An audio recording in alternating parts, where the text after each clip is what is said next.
ইউরোপে চলতি গ্রীষ্মে এটি তৃতীয় তাপপ্রবাহ।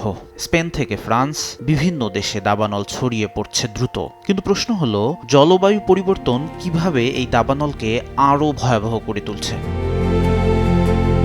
বিজ্ঞানীরা বলছেন, ভূমধ্যসাগরীয় অঞ্চলে গ্রীষ্ম এখন আগের চেয়ে আরও বেশি উষ্ণ ও শুষ্ক।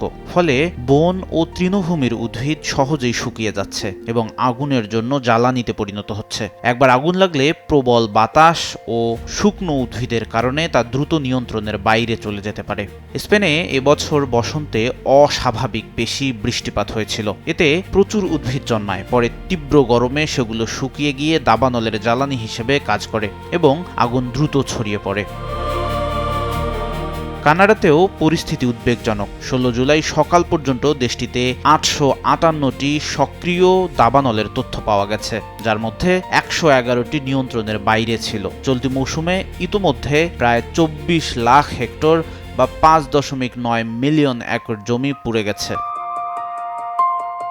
জলবায়ু পরিবর্তনের মূল কারণ হিসেবে বিবেচিত জীবাশ্ম জ্বালানি, কয়লা, তেল ও গ্যাস পোড়ানোর ফলে শিল্প ও পূর্ব সময়ের তুলনায় পৃথিবীর গড় তাপমাত্রা প্রায় 1.3 ডিগ্রি সেলসিয়াস বেড়েছে। বিশ্ব আবহাওয়া সংস্থার তথ্য অনুযায়ী 1980 এর দশক থেকে ইউরোপ উষ্ণ হয়েছে বৈশ্বিক গড়ের দ্বিগুণ হারে।